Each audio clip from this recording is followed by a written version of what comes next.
A Fox News alert as we continue to cover the breaking news out of Washington. Hillary Clinton, the presumptive Democratic nominee, meeting with the FBI for 3.5 hours today at FBI headquarters. At issue, her private email server that we now know had significant amounts of classified information on it. The campaign putting out a statement saying she, meaning Secretary Clinton, is pleased to have the opportunity to assist the Department of Justice in bringing this review to a conclusion, end quote. We now know from the FBI director, among others, that the FBI does not conduct security reviews. They conduct criminal investigations. One of the first people to make that point on television, former FBI Assistant Director Steve Pomerantz, who joins us now in studio. Steve, nice to see you. Nice to see you. Thankfully, neither of us have ever had an FBI investigation, interrogation, or interview.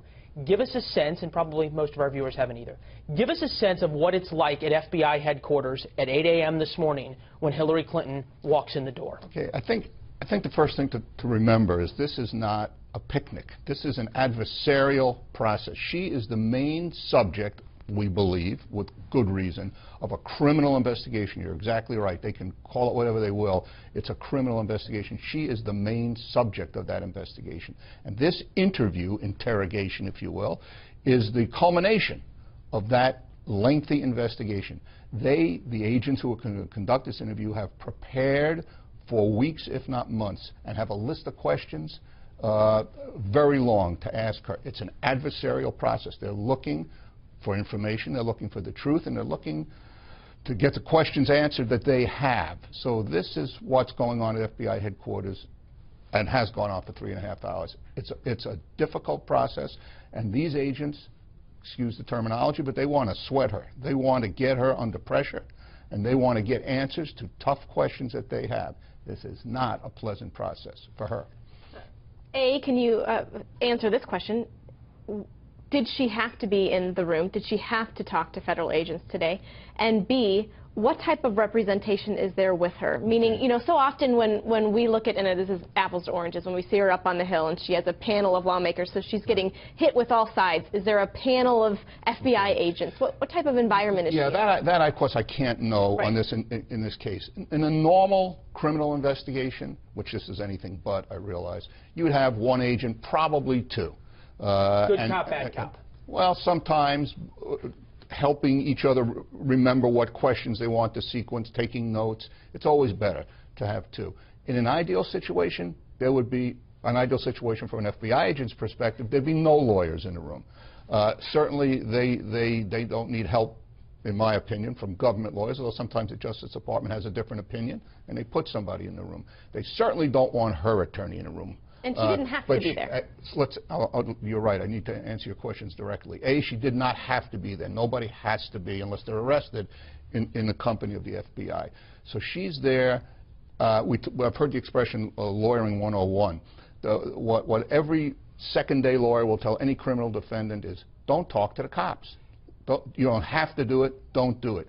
She's there, and I'm sure if she was not running for office and was going to retire and raise her grandchildren, she wouldn't be there, but she has to be. We've seen that from the Clintons. She has to be from a political perspective. We've seen that from the Clintons before, though. She didn't talk to the State Department Inspector General. Exactly. Big key point that the Clinton folks have overlooked. And we look back at other investigations into the Clintons. They lawyered up as much as they possibly could and obstructed as much as they could. So, to your point, really, this was a political decision in terms of being in that room. Correct. We know about the email server. We don't know how many of the deleted emails that the FBI has recovered. But conceivably, the FBI agents know what's in their cars. Oh, yeah. Hillary Clinton may not know. That's correct. And that comes in the issue of if you're going to meet with the FBI, you got to tell the truth. Tell the truth. The worst thing that she can do from her own perspective and from her attorney's perspective is to lie to them.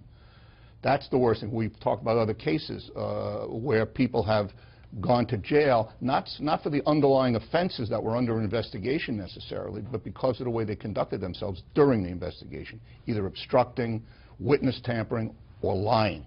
So you're right, and she does not know. She may think she knows, but I assure you she does not know the totality, nor does her lawyer know the totality of the information that the FBI agents have now in terms of the months-long investigation they've done. This is not a pleasant experience for her.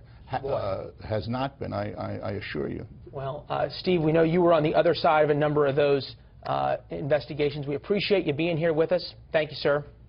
You're welcome.